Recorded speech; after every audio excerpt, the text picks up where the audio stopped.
Hello and welcome back to the PowerSwitch, gaming's call-in talk radio show. My name is Peter Spezia, and today is June 3rd, 2018. This is the 48th episode of the podcast. Thank you for tuning in. We use Discord as a means to add and drop callers to talk about video games, and switch the power that is found in a typical gaming podcast. You can join our server to participate during recordings at rhymeswithasia.com/call. On today's episode, a Switch third-party E3 leak in our headline roundup.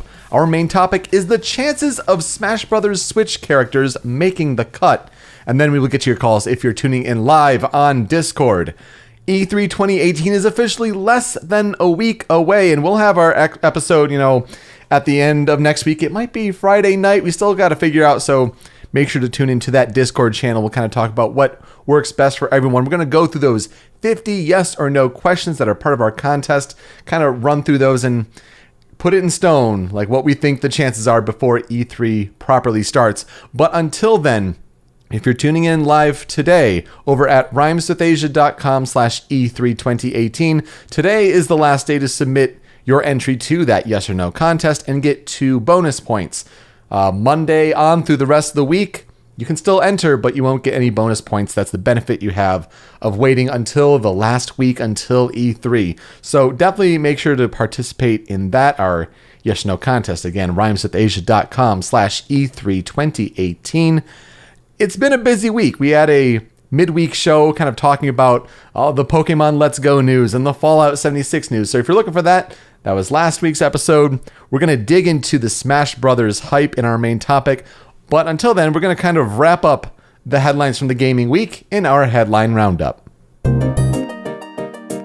We start with Assassin's Creed Odyssey is the new name for the next Assassin's Creed title. Odyssey, no longer just going to refer to Super Mario Odyssey, it turns out. So the game will be set in ancient Greece. This was originally leaked by the French website Jeux Video Live, and they have a picture of a Spartan helmet keychain. It feels like merchandise has been the trend. I mean, there was Black Flag, there was like kind of a poster officially for that. For, what was the last one? Origins, it was the t-shirt or something like that with Bayek. Now it's a keychain. I saw the joke somewhere like, what, the next one's going to be a freaking Funko Pop, that if they're even still around when the next Assassin's Creed is made. Yeah, so then after these kind of rumors were circulating, Ubisoft comes out with a little 4-second Sparta kick teaser there and says, we'll see you at E3. Assassin's Creed Odyssey. The rumor is that it could be out this fall, which would be interesting if they are going back to yearly Assassin's Creed games. It's almost like, have you learned nothing? Take the time, build a new game.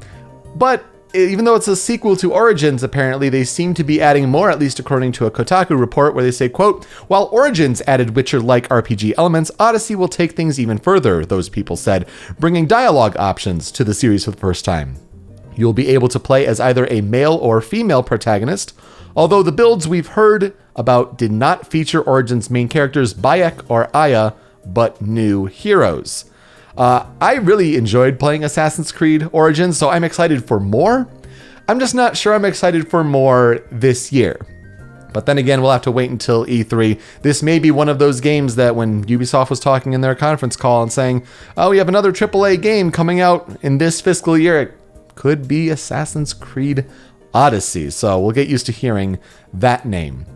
There is a third-party leak out there that seems pretty darn official. I mean, this isn't the whole, I found this piece of paper and it has some things typed up on it. Now, this is seemingly a kind of marketing promotion sort of material with logos on it, possibly for signs that will go on placards above TVs at E3, and different people have been corroborating different parts here and there.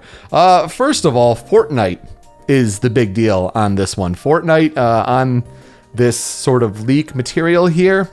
But not only that, Fornite for Switch has been registered or rated by the Korean ratings board. So there's a bit of smoke there for the possibility of Fortnite actually coming to Switch. And again, it makes sense. It's the biggest game in the world.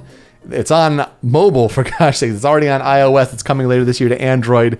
It's on all the other platforms. Switch, Unreal Engine. It makes perfect sense. So that, kind of holds some weight here. Let's note that this came originally from 4chan.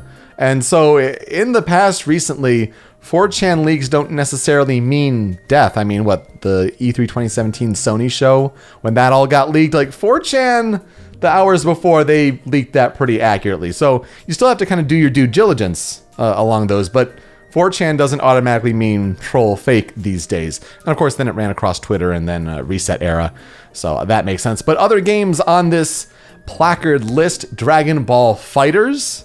So let's note then for our E3 contest that if these two do bear out, we have that question in the Nintendo section about 2 of the 4 third-party games. That could check out if that is indeed true.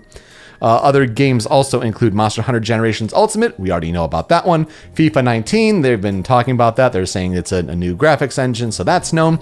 Killer Queen Black is an interesting game. I guess Killer Queen is an arcade game that has 5-on-5 multiplayer, and it's I guess a big deal in the arcade scene. But when the developer of this game is they've changed their Twitter picture and Twitter header to just total black, there seems to be some good weight behind this. So there's some good hype about a possible third-party, maybe even exclusive, coming to Switch with an arcade game that's meant for up to 10-player multiplayer. Could be very exciting on that one. Keep an eye out on Killer Queen Black. And then, of course, Starlink Battle for Atlas. That's the Ubisoft game, Toys for Life. They may be ditching the Toys for Life.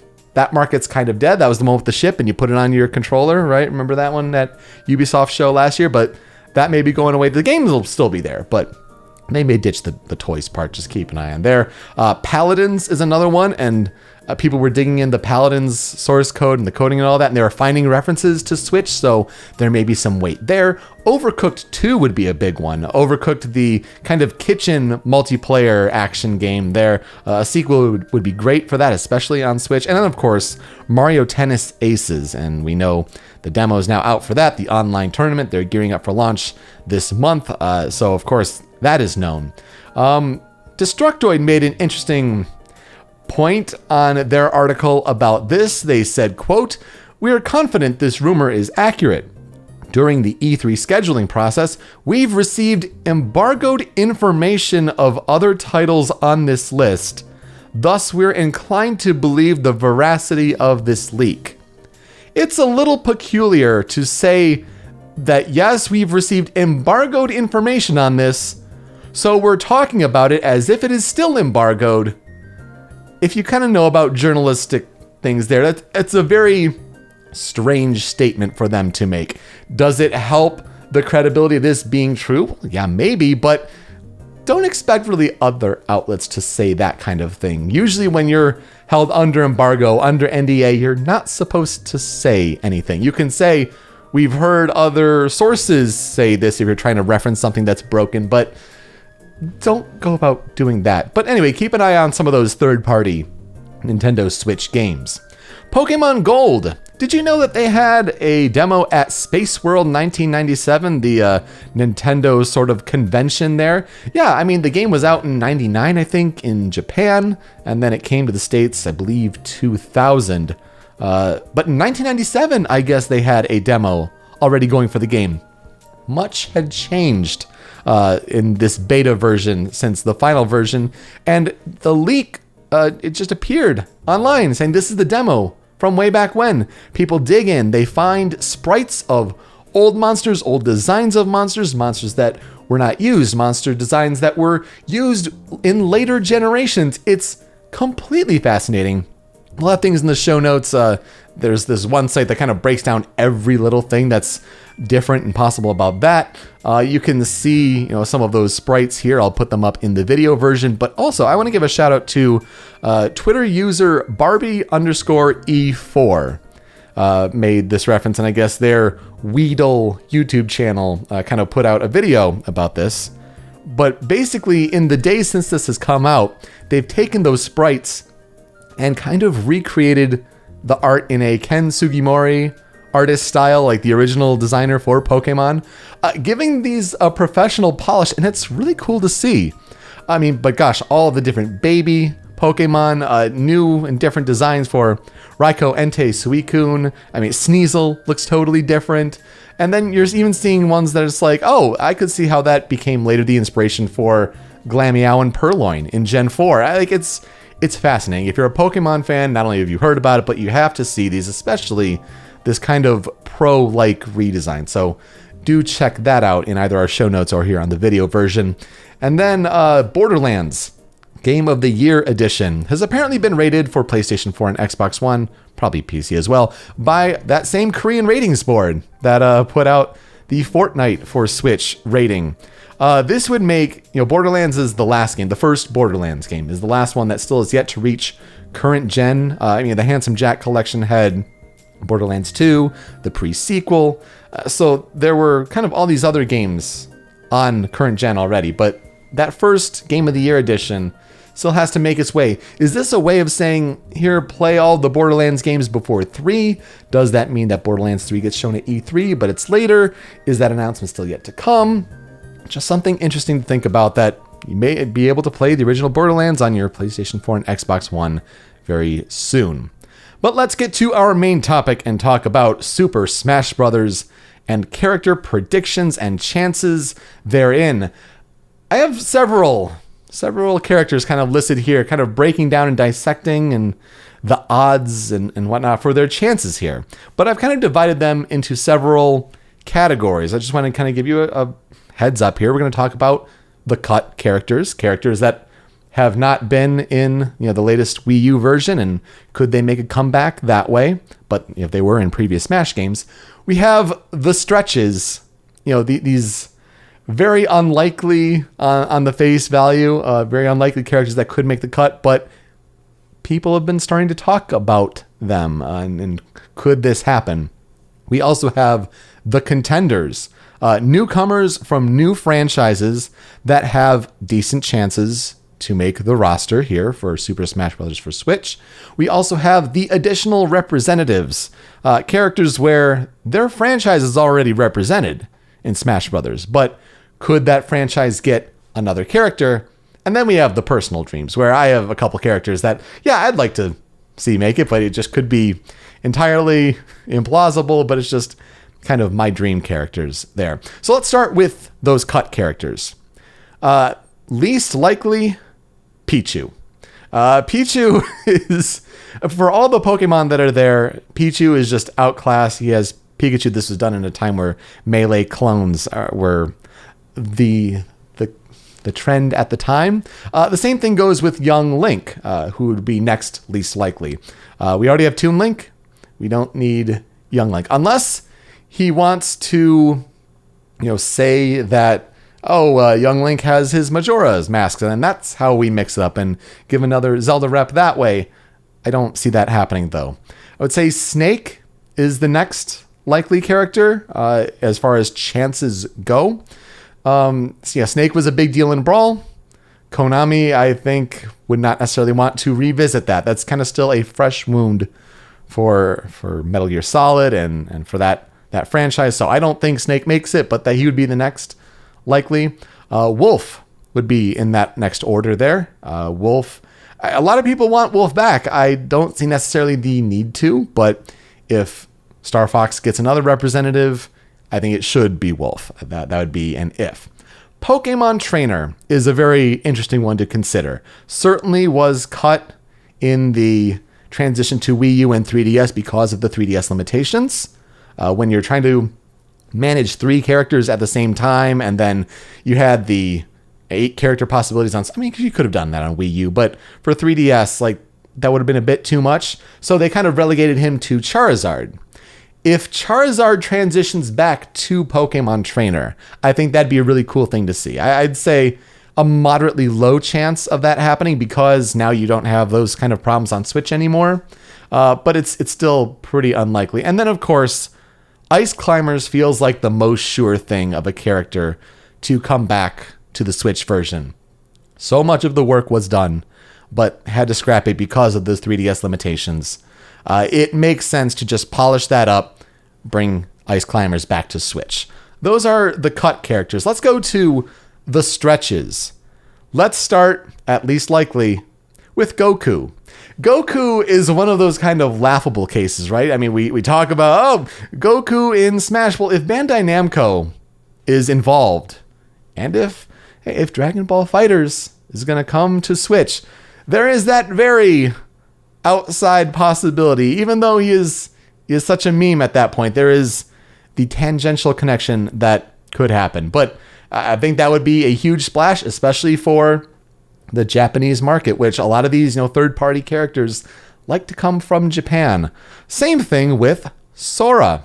Sora now appeared on a couple Nintendo games for Kingdom Hearts. 3D Dream Drop Distance being, one of the most specific there.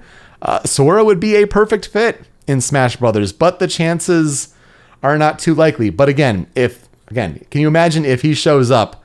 That would be a big splash and a big landing point there. Banjo-Kazooie or Minecraft Steve. And I put these together because it's the Microsoft connection, right? Phil Spencer likes to talk that he is all about getting a character like Banjo-Kazooie on Super Smash Brothers. Is that just for PR, or are they really in talks with this, with a Western, third-party character? You could talk about Master Chief as a Microsoft representative, but I think Banjo-Kazooie has the Nintendo connection, Rare back in the day. Minecraft would be the big splash for, the global market that Minecraft has, and I'm sure that Sakurai has heard and is somewhat interested in Minecraft overall. So those would be a couple interesting ones. And then I think the most likely of the stretches would be Crash Bandicoot or Spyro. Between the two, Crash Bandicoot. Crash for Smash is kind of a trendy, ballsy pick right now. Again, very low chance of it happening, but again, would be a kind of a big deal, especially all, the times back in the day with the megaphone and talking shit on Nintendo, right? So, but Crash Bandicoot with the Insane Trilogy coming, that could be a tie-in. Again, it'd be bold to have the Western character in Smash, right? But again, this is why these are stretches here. Let's talk contenders, though. These would be characters that it would be their franchise's first representative. They would be newcomers to Smash. But again, let's go least likely to most likely. We'll start with Simon Belmont. I know we had that rumor that we talked about last time where it was like, Ridley, and then it was Simon Belmont, and what was the Ice Climbers? Ice Climbers, sure, duh. But Simon Belmont, and it brings up the interesting topic of, does Konami still want to play? And I know Metal Gear Solid's a sore spot, but Castlevania games, starting on Nintendo, Simon Belmont with the whip, we kind of need a whip character. That'd be a different sort of battle style. That would be interesting, but it's all a matter of, does Konami want to play ball in the console space at all? Let's be real. Travis Touchdown is another one. A sword fighter, get that beam sword. I mean, big in the Nintendo Wii days. Suda is kind of going on with with Travis Touchdown's new game, with the different indie connections there. It could be an interesting play there. Again, it's pretty low on the likelihood, but people are talking about Travis Touchdown, and he'd be a cool addition. He'd bring a lot of attitude. Rayman is an interesting one here. Rayman, remember the whole DLC leak, and then it was brought up, with Smashified, and kind of gave that channel some little presence there. But it got a lot of people thinking like Rayman would be a good pick. I've been hearing on some podcasts, they think Rabbids would be a more well-known or better connection, especially after the Mario Plus Rabbids. But I think Rayman with the disjointed limbs would be a better fighter on that front. Geno is way back in the Brawl days. Geno is for Brawl, for Smash, is one of those big talking points. And we're seeing the flexibility with the Mii accessories from the Wii U days. So Geno is an interesting play, especially as Square Enix and Nintendo play a little more friendly with each other. I mean, with things like Octopath Traveler. That could be a really interesting play to get Geno finally in Smash as an actual playable character. I mean, we see it in the Smash hacking with the Project M as the base, Smash Legacy, right? Have Geno as a playable character there. That would be interesting. Chorus Kids from Rhythm Heaven would be another contender. Chorus Kids apparently had unfinished data left on the Wii U and 3DS game. So the thought is that there is still some work that could be done before that. Rhythm Heaven would be a great just franchise overall addition. I'd be really excited for that. I definitely remember being high on Chorus Kids back in the Smash Wii U days. So that would be great to see. Certainly possible, though. I think Shovel Knight has a very interesting chance. Not only would it play well with indies, certainly it is a Western developer, but Shovel Knight seems tailor-made with a moveset for Super Smash Brothers. And I think that would be a great sort of extension there. He already had the amiibo made, and we all thought maybe for Smash, I think he probably did pretty well in the ballot, I would like to say. So Shovel Knight would be a really good character as far as the contenders go. But I think the top contender, so to speak, would be an ARMS representative. ARMS, a fighting game on Nintendo Switch to begin with already. Now, who from ARMS? Springman would be, sure, the default choice. Some people say Ribbon Girl. I'm going to throw it out there, Twintel. Twintel is the most interesting character from that roster. Not only fights with her hair, but would have, I think, overall the best representation from that game. You see Nintendo, so quote unquote, get horny, so to speak, over the last year or so. All the butts. You got Zelda's butt. You got Twintel's butt. Put that butt in Smash. So I think of all the ARMS contenders, Twintel would be probably the best representative there. But overall, when you're talking about extendable limbs as a possible fighting, sort of mechanic there to bring into Smash, someone from ARMS, but my vote's for Twintel. Let's talk about the additional representatives, though. And these are characters that have a franchise establishment already. We wouldn't have a new franchise, so to speak. But hey, let's add one more character from this franchise. Again, least likely to most likely. We'll start in Star Fox. People talk about Crystal. They still talk about Crystal, man. I'll tell you what, if Star Fox gets another representative, it's going to be Wolf coming back. It's not going to be Crystal unless Crystal has some ridiculous, sort of presence here in Star Fox Grand Prix or whatever it ends up being called, if it's true. But otherwise, it'll be Wolf. But people talk about Crystal. I don't see it being too likely. Dixie Kong is always thrown around for another Donkey Kong representative. I don't see what would be too different between her and Diddy unless you want to make them a pair character, which is always the possibility. If you're bringing back Ice Climbers, do a Diddy-Dixie combo. I think that'd be really cool. But, from the Forbidden Seven back in the Brawl days, people have always talked about Dixie Kong.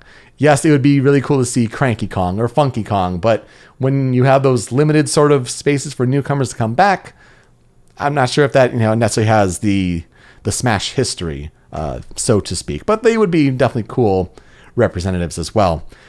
Rex and Pyra has been making a lot of noise, so to speak, of, well, Xenoblade Chronicles 2 did great. They would be great characters, another sort of pair. I don't really see it myself. I think you're pretty good with Shulk and his sort of buff mechanics. But, if they want to update that, I wouldn't say take Shulk out.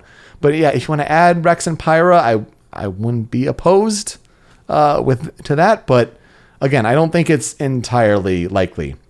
Now, when you're talking about Donkey Kong, people really are on the King K. Rool bandwagon to the point where some people think that he could have been very high in the sort of Smash ballot contention. And I do wonder, and they've kind of kept those results secret, and I almost think it's like to kind of set up for a future sequel like this for Smash Switch. King K. Rool would be an interesting one. Good villains are needed in the Smash roster, right? So he would be certainly a good addition there. But I think he would have middling chances at best. Here's a kind of open-ended one. The protagonist from Fire Emblem for Switch. Now, we don't know the title of the next Fire Emblem game for Switch. We do know that Sakurai likes to work with studios ahead of time to get these kind of secret tips there. I mean, Greninja coming out of nowhere in the Wii U days, I mean, that was crazy, right? That game was not out yet, right? Or at least the research had to have been done well ahead of time. So Fire Emblem, Sakurai loves the Fire Emblem franchise as well as we know. I would hope that this Lord isn't necessarily a sword user just for the variety of Fire Emblem characters, but we'll see. I could totally see him kind of talking to intelligence systems like, hey, I love Fire Emblem. I want to use your Lord for the next Smash. We don't know what that is yet, or even what the game title is, but I think that has a pretty decent chance of happening. Let's bring up Ridley. Ridley, I think it's his time. I'm going to say it. I think I'm on the Ridley train. I think this is his time. With Metroid, Samus Returns, with Metroid Prime 4, or if they change the subtitle or something like that, with Metroid coming back, I think the series needs more representation than just Samus and Zero Suit Samus. So let's see Ridley. Let's finally put him in. He is not oversized. Again, if Smash Legacy has anything to say about it, you can definitely scale Ridley down. But the best chance of an additional representative would be from the Pokemon franchise. And I think you have a couple possibilities. You can either go one way and say, okay, well, a starter from Generation 7. Well, if we have Charizard as a fire type, if we have Greninja as a water type, Decidueye, not only appearing in Pokken Fighters, he's an owl with ghost spirit powers. He's got the bow. Those kind of mechanics are there with Pit, and I hope Dark Pit goes. but let's be real, the bow mechanics are there. I think Decidueye would be kind of the newer pick. You could say, some future Pokemon that hasn't been revealed yet. I wouldn't necessarily think that'd be the time to review it in the next few months, like reveal that Pokemon that way. I don't necessarily think so. But also, let's consider Eevee. If you're talking up Pokemon Let's Go Pikachu and Eevee, and you're trying to make Eevee another sort of mascot character for Pokemon, Eevee would be a very interesting character on the smaller side. So like if you want kind of like the size of a Pichu sort of there with Pokemon, but you want a new representative, don't count out the possibility of Eevee. But if you're talking about a newer character, Gen 7, Decidueye would be a pretty good call. My personal dreams, if we want to just throw them out there, those back from the Brawl days, no, I'm a big fan of Midna and Wolf Link. I think that'd be a really interesting combo. And then for back in the Smash Wii U days, I threw out Professor Layton, with its sword fighting or kind of these logic sort of puzzle fighting. Let's throw in Phoenix Wright there. Let's say either Layton or Wright. They would be a very interesting addition to the Smash roster. Again, total dreams, like no chance, but would really mean a lot to me. I'd be super hyped by that. So many characters, I know, and you may have yours as well, but I kind of wanted to break down the chances, and let's run through them again. Cut characters from, again, we'll do least to most. Pichu, Young Link, Snake, Wolf, Pokemon Trainer, Ice Climbers. The stretches, we have Goku, Sora, Banjo-Kazooie or Minecraft Steve, and Crash Bandicoot or Spyro. The contenders, Simon Belmont, Travis Touchdown, Rayman, Geno, Chorus Kids, Shovel Knight, or an ARMS representative, and let's put in Twintel. And then the additional representatives, Crystal, Dixie Kong, Rex and Pyra, King K. Rool, the protagonist from Fire Emblem from Switch, Ridley, and Decidueye or Eevee. So overall, that is what I have to say. When we come back, we'll get to the callers. If you're tuning in, let's hear your Smash Brothers character prediction thoughts, but you can also talk about headlines, whatever else you like to talk about, games you're playing. It's all out there. That's when we come back here on the Power Switch.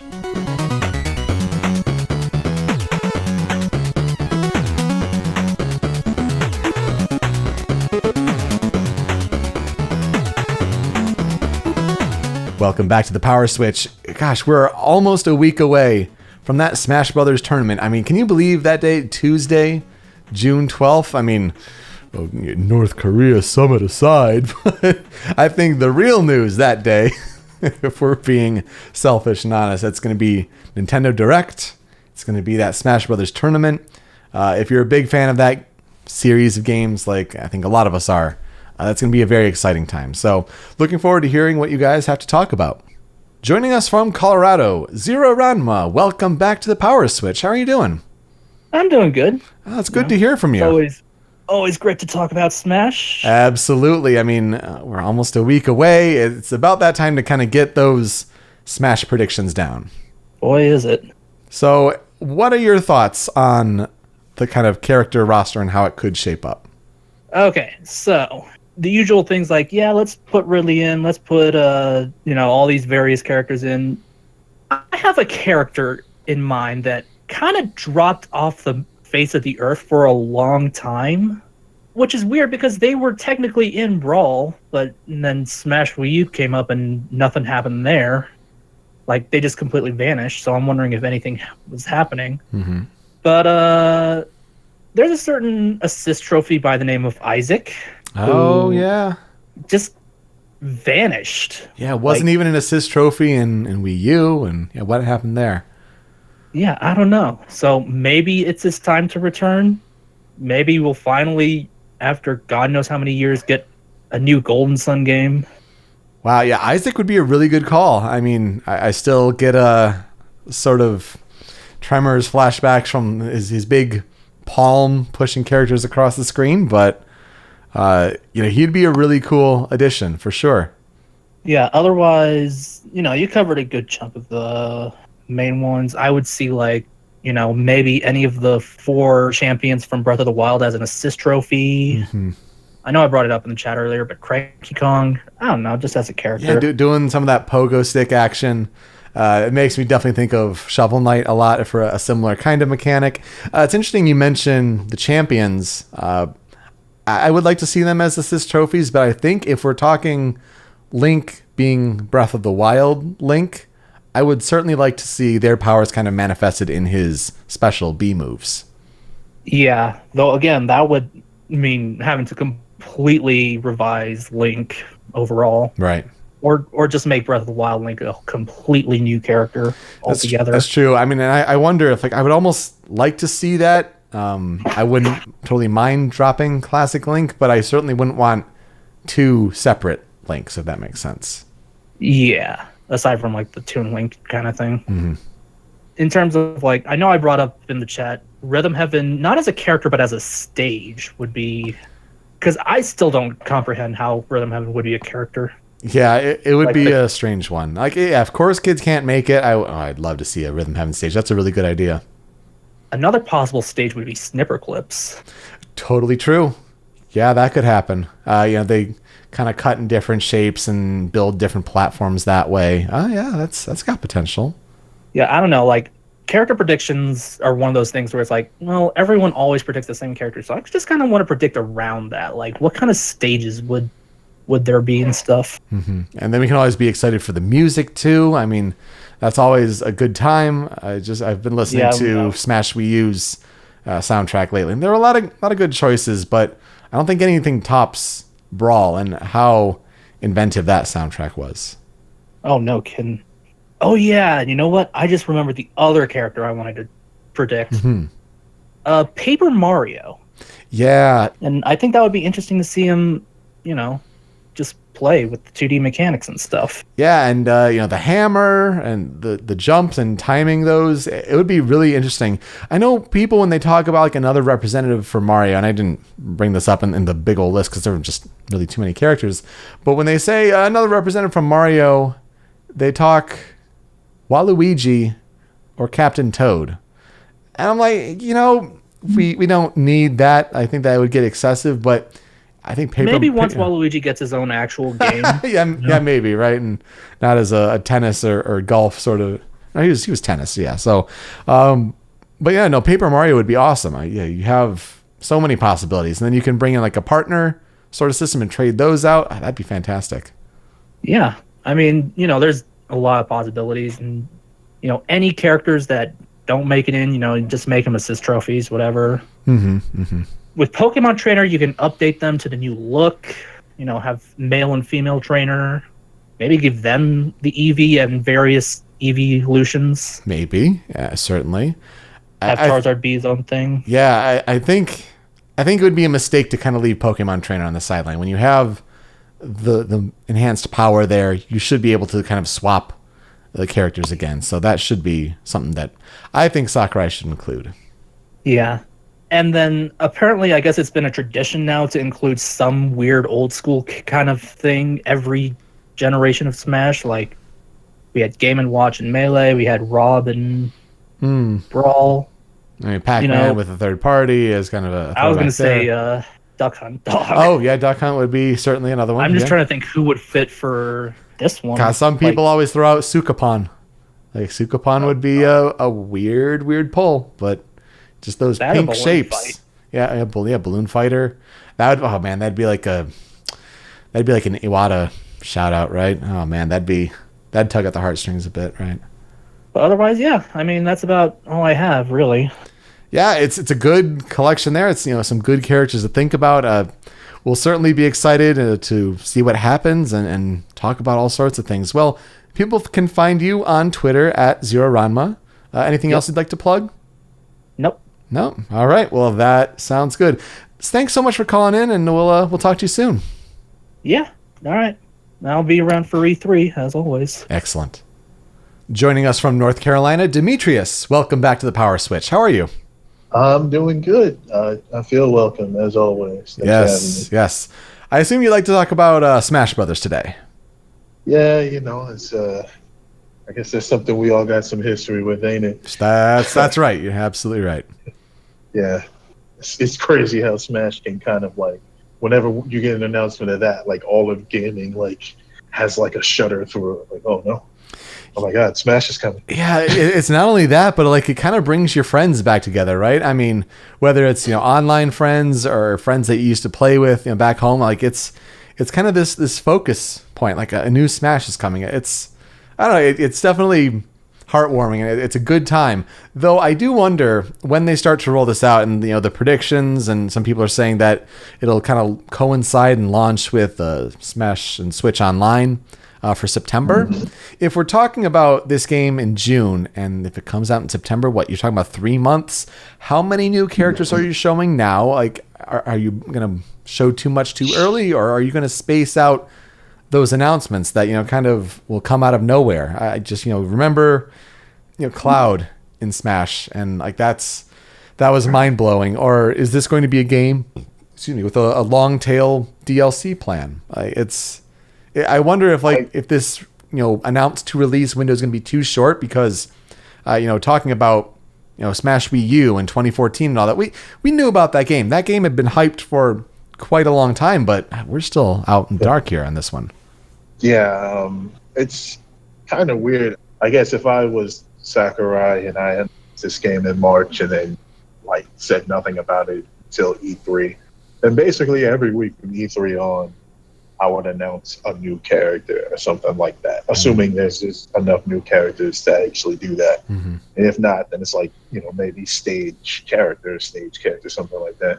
Because when you think about it, it's only 3 months until the rumored release date in September, which is a maximum of 12 weeks. Maybe I don't see it coming out any later, say October, because Pokemon's in November.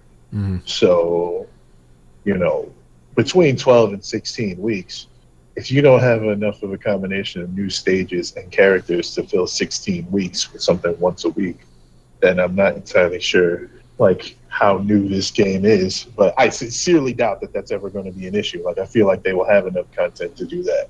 So we might just get ourselves a bit of a blitz of the classic daily update kind of thing that both Smash 4 and Brawl had. Where with those games we had to wait years for Smash to come out. Even from the first time we actually saw it in action, we still had to wait years from that point. Most of the time, it's something boring, hey, pick of the day, or there's a menu. Right. And there's certainly going to be enough content in that game where they could do something like that. I'm not asking for a dojo where they do a blog post, every day. But now that Miiverse is gone, whether it's create a special Smash Brothers Twitter account or have Sakurai post it under his own Twitter account. Like Twitter could be a way to roll out screenshots or just little things daily. Keep Smash in the conversation because the turnaround time could be so short. It's really interesting to think about what their info rollout will be. But of course, I love talking characters. Of course, who doesn't? And I thought there were some interesting highlights on the list you had. I'd seen some rumors that had like a lot of characters on the list, actually. I try to do my homework. I mean, trying to get what people are talking about, what those outside possibilities are. I mean, rumors are one thing, but you kind of glean through what people wanted for Smash Ballot or what some of the game possibilities are now. I'd like to think if there are 5 newcomers, if there are 3, whatever, I'd like to think if 3 from that list are selected, cut characters aside. It's easy to bring back an old Smash Brothers character, right? But if 3 of those, either newcomers or additional reps or whatever, if 3 of them are on there, I think I'll consider that a win. I agree. For me personally, I gotta say, because my soul has been so damaged these past 2 Smash games from holding out for Ridley, I like to just do like the crap posting memes of Ridley is too big. Yeah, it's easy to troll and shit posts like that for sure. I mean, gosh, I remember the Ridley for Brawl days and Smash boards and the threads there. Like it brings back a certain kind of memory for me for sure. But I'm not going to deny, I would lose my shit if he were announced. Absolutely, that is really, for me, to be quite honest, really is my last character that I've ever looked at and said, I really want that character. Like, for me, back in the day, it might have been like a Mega Man. Oh, yeah. God, Mega Man was the fucking coolest. Yeah. I think a low-key, underrated, iconic moment of a system's life, or B, like E3 in general, was when the Mega Man 2 boss theme hit, after, Mega Man getting his butt kicked in the trailer. And he starts using the robot master. Oh my god, yeah. Yeah, that still gives me chills, and I've already played as Mega Man for years. But note to myself, at the back end of the show here, I'm gonna post back then with Show Me Your News. I'm gonna post because I remember predicting that one. I think Mega Man's gonna be in Smash, and then the reaction, I'll post those in the back half of the show for listeners there. Because that was a great moment for sure. Yeah, I just to kind of relive, because I'm sure you could almost hear the entire world erupting. I happened to be at the Nintendo World Store at the time, so that must have been the coolest. Yeah. Oh yeah, because I remember I was there for Lucas, and he's a DLC character, and he was a character that people miss from Brawl, and that was a pretty hype reaction. But oh my gosh, I can't even imagine Mega Man. Yeah, it was absolutely bananas in that building, and at the time it made you feel like the Wii U just might have a chance. Yeah. It wasn't. They just might turn this around. It just might turn it around. No, it wasn't enough, but I still appreciate that. That was awesome. When you're hearing about these YouTubers and the Emily Rogers of the world, when they're saying that these newcomers are going to be ground shaking, I kind of get hyped for who could be that kind of character, who would be that kind of big reaction. If it's something, I gave him such a low chance, but if Goku shows up in Smash, that would be internet breaking. It's the meme come true. It'd be crazy. Honestly, I'll be honest. I don't ever see it happen, but I'm not saying I'm not welcome to it happening. Right. You know what I'm saying? If it happens, holy shit. Yeah. Whoa. And people looked at Cloud as the anything is possible pick, but from Goku onward, literally we have opened the door to anybody can be in Smash, but Goku himself would just be wild and probably overpowered. Yeah, man. When Cloud happened, anything is possible. Goku would be the next step to venture in anime and video games and all that. That'd be nuts. I think that Metroid is due for new representation though, because technically speaking, even though Zero Suit Samus and Samus herself are very different characters, playstyle wise, they're still the same woman. It's the same individual, Yeah.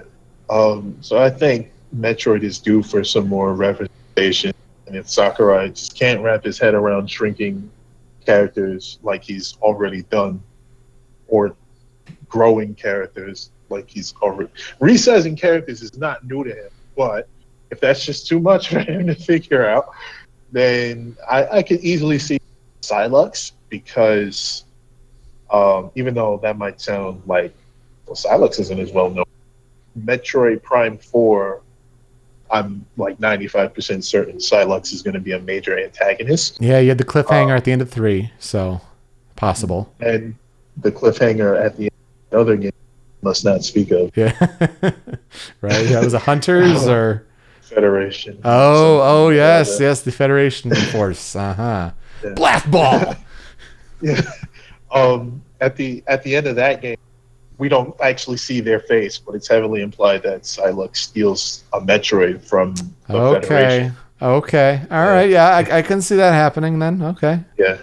So, like, we're building up Silux as like a major antagonist. I would be very shocked if Metroid Prime 4 comes out and Silux is not a major part of it. So, with that in mind, I can definitely see them putting, Silux in Smash to like promote that. Mm-hmm. Because it's not like this would be like, if you happen to know Kensuke Tanabe, which I do believe like his coworkers at Nintendo know him. Yep. Like, I'm sure he wouldn't, like, he'd be like, yeah, this is like a character that we're promoting. Sakurai has done that with other franchises before, but especially Fire Emblem. Yeah, and Corrin and all that. Yeah, you can't leave the possibility out there. He has the connections in there to work on it in advance. So you can't say it like, oh, it happened too recently. Well, yeah, it's kind of broken there. Any other characters that you could see possibly remotely happening? You actually kind of hit on all of my like possible favorites. One more shout out to Twintel. There you go, Twintel.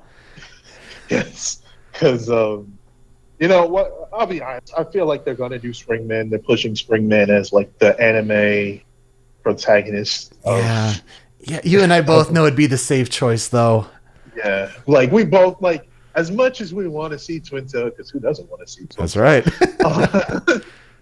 And quite frankly, even from outside of like aesthetic perspective, Twintel actually interesting, like, general design for a character. As you said, she fights with her hair, and she slows down time, which would be a Bayonetta-esque thing. Not quite the same though, but like kind of sort of like she has that other like time manipulation type thing. Yeah, so they've got the mechanics sort of built into the engine. Yeah, and so like whatever you with Springman, essentially, Twintel can replicate that while adding some other wrinkles to her playstyle. Like, Springman is just kind of a straightforward boxer, except he can like punch you from 10 yards away. But he's a boxer. Twintel fights with her hair, but she still has regular human limbs. Like, you could diversify it that way. Maybe she has a couple of moves where she uses her actual limbs, like her actual arms or something like that. There's much more like possibilities for that character, but Springman's the protagonist, so they're going to do Springman. Yeah, I mean, there's so many possible characters. Like, it's an exciting time, certainly for Super Smash Brothers, and I know we're going to be itching. We'll talk certainly with Big Pros predictions and the Kiefer predictions, and with our E3 show, as we usually do. I mean, yeah, you and I go way back there for Show Me Your News for sure, but it'll be an exciting time for that. But I feel like we had to just get all of our Smash thoughts down here while we still could. But Demetrius, thanks so much for calling in. People can find you on Twitter at @D_Damone. That's DAMON. Really appreciate the time and your insights, and we'll talk soon, all right? Yeah, I appreciate being here. Thanks for... All right, guys, thanks for calling in. When we come back, talk about the games that I've been playing, as well as games that are coming out, and we'll have some of those Smash tidbits thrown in right when we come back here on the Power Switch.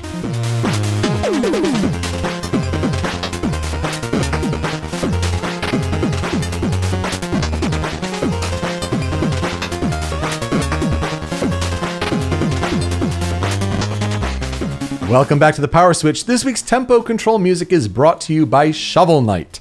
You can find a new video game music top 10 list from a specific game soundtrack every Tuesday over at youtube.com/rhymeswithasia. Before we get into our last couple segments, I wanted to kind of still talk a little bit here about Smash Brothers. First, I wanted to shout out Agadez here, who in our Discord chat posted a Smash bingo card that he found, and I'll throw it up here on the video version. But to kind of list the squares off here, let's just get them down. I mean, some that we were talking about and some other ones here. Let's say King K. Rool, Chorus Kids, Banjo-Kazooie, Someone No One Expected, which is an interesting space, certainly, Ashley, Doom Guy, Simon Belmont, Ice Climbers, Dr. Eggman, Snake, Tingle, Travis Touchdown, Free Space, Waluigi, Wolf, Springman, Crash Bandicoot, Solaire of Astora, Ridley, Sora, Dixie Kong, Bomberman, Takamaru, Captain Toad, and Eevee. Interesting to see here, I think, if any of those are at least possible to kind of complete the bingo. I'd look at the top left to bottom right. King K. Rool, Simon Belmont, Free Space, Ridley, Eevee. I think those combinations would have the best chance overall of all getting in. You certainly have another Banjo-Kazooie, Ice Climbers, Solaire, and Takamaru. I don't know about that one. It's still interesting to see little things like that. I mean, E3 bingos are all sorts of fun. But I want to stick with Smash here for a little bit, and I referenced it during the callers here. E3 2013, I guess, was when Super Smash Bros. For Wii U and 3DS were officially revealed. You had the Villager trailer, and then it segmented into the Mega Man trailer.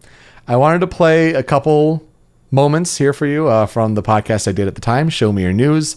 Not only from what I predicted on our pre-E3 show, but when we actually saw the Mega Man trailer and the reactions there. So we'll take a look and listen. I'm going to say Mega Man, though.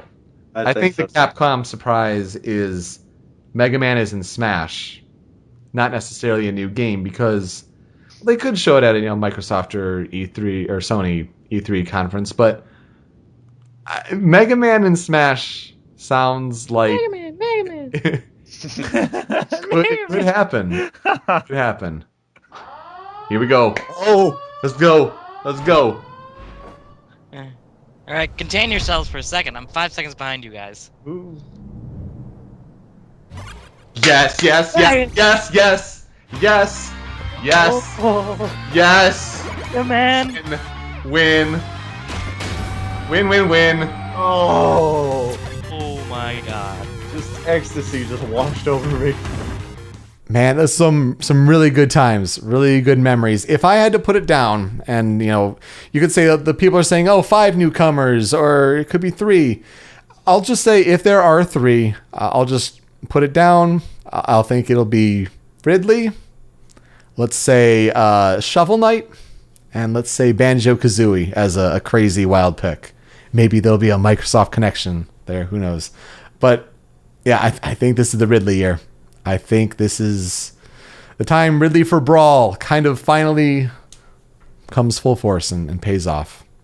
Anyway, let's talk about the games that I've been playing. I actually did get to play some Switch games in particular this week, and I've got Loki the puppy around the house, so I have not really been able to go downstairs with the nice PS4, the 4K HDR TV setup. I've been wanting to continue more progress in Detroit Become Human, but I have not been able to.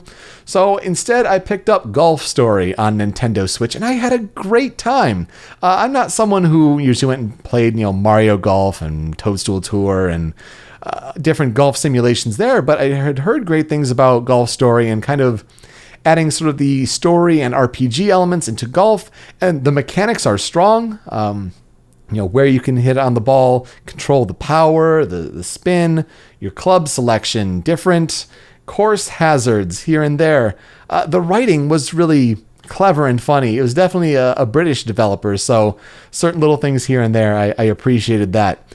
I put about 17 hours into it, got up to level 33. I think the final total was 53 Eagle coins, and I even got a couple albatrosses there for 3 under par. Those are some it made me wish that like Switch could record any game, the 30 seconds or whatever, because I wanted to save that clip, and it's like, oh, sorry, Golf Story does not support the Switch video saving. And it's like, it was such a good shot, such a cool moment. But no, I mean, Golf Story is fantastic. For $15, if you have any possible inclination in playing a golf video game, and I know when I get old, I'm going to be the one falling asleep on the recliner when golf's on the TV. Like, that's going to be me when I get old. So I had a passing interest. I really wanted to try it out, and I had a great time with it. So I definitely checked that out. From last year, certainly, so it's not counting to like game of the year sort of things. I think next game I want to play on Switch is finally getting around to Celeste, and I definitely want to get my thoughts in on that while, the year is still early and we're building towards game of the year and things like that. I'm a little concerned because of the difficulty of the platforming. I don't think I'm going to be doing the B-sides, the C-sides, the gold strawberries, anything like that. But even then, like, I kind of struggle a little bit with 2D platformers. I'm somewhat competent, but I don't think I can do like the pinpoint accuracy of the difficult challenges. But I've heard really good things about the overall story and the progression and just the storytelling and the overall mechanics. So I'm definitely going to try that next on Switch. So maybe one of the next episodes I'll have put some time into it. This weekend is also the Mario Tennis Aces demo. So I'd put some tries into that.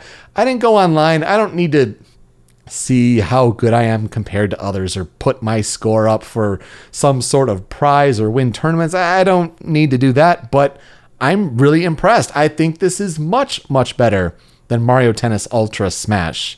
And while I only got to try those, few starting characters, Mario, Peach, Yoshi, Bowser, didn't accrue enough points really to say unlock Waluigi at 100 points or something like that.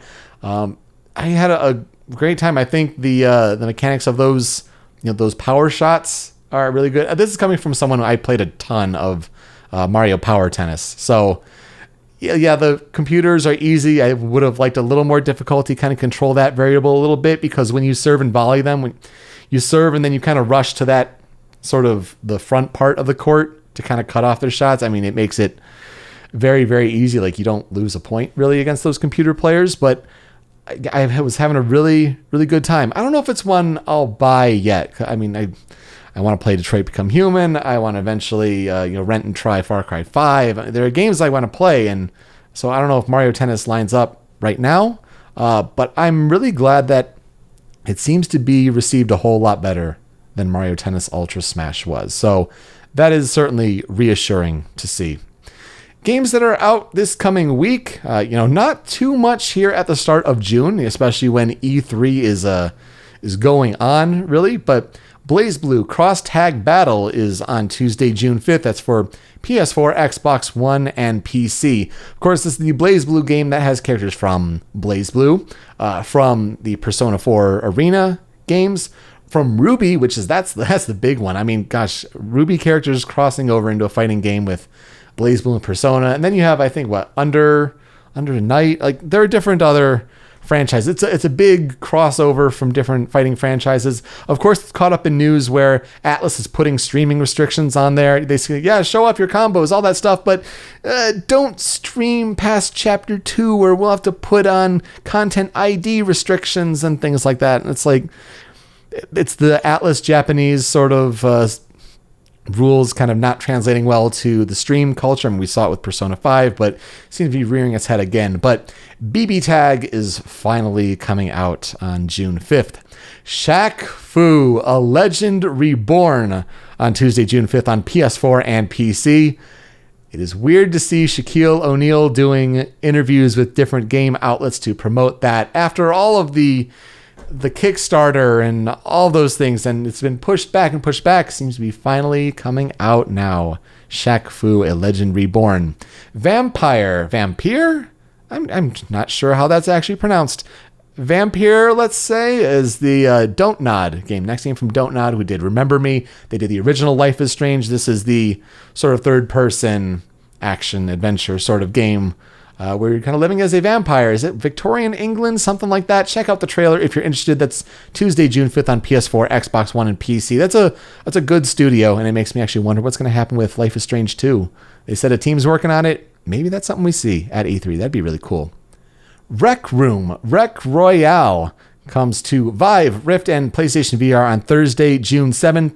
Rec Room is one of the better received VR games out there. You do things like, darts and billiards and skee ball, things like that, but it's multiplayer. So it's generally well received there, but I guess they're doing some sort of battle royale sort of thing there in VR. Hey, bring more games to VR. Absolutely all aboard that Thursday, June 7th.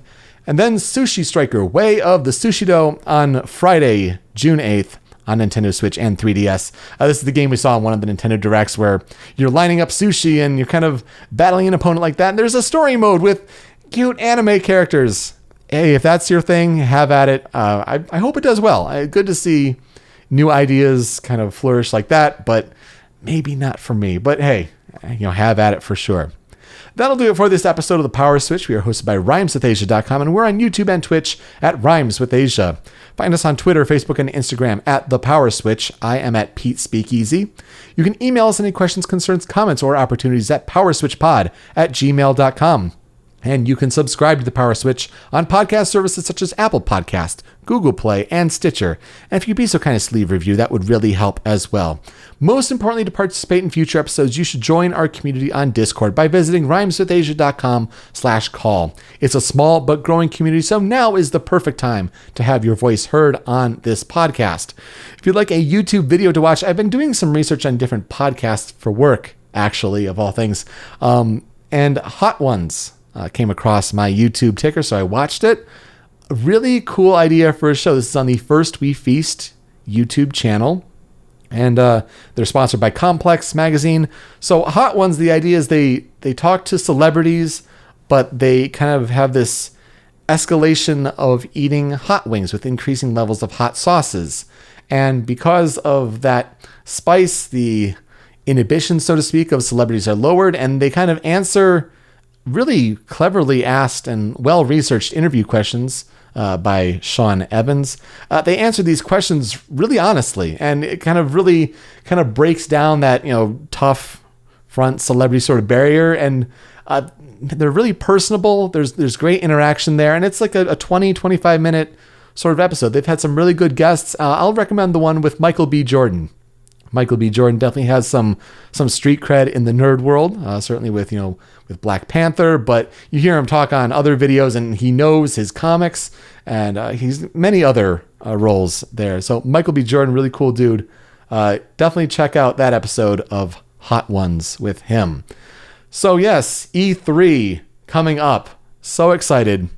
I'd like to say we're going to do this on Friday, June 8th, maybe in the evening, 6 p.m. Eastern Time.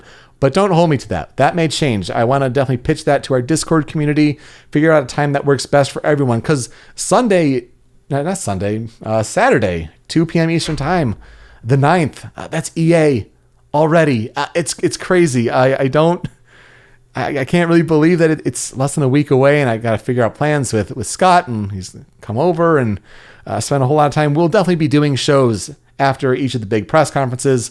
Not Devolver, not PC, sorry. But I mean, gosh, on Saturday it's EA, Sunday it's Microsoft and Bethesda, Monday we get Square Enix, we get Ubisoft, we get Sony, and then Nintendo on Tuesday. It's going to be a good time. I hope you join us. But first of all, we'll have to get that show with the 50 E3 yes or no questions.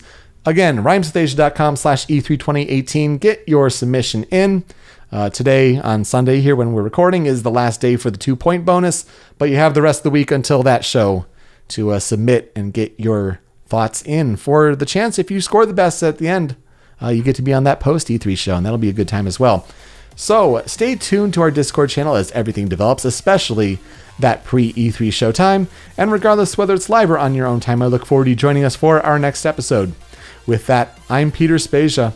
Until next time, switch up, call in, game on.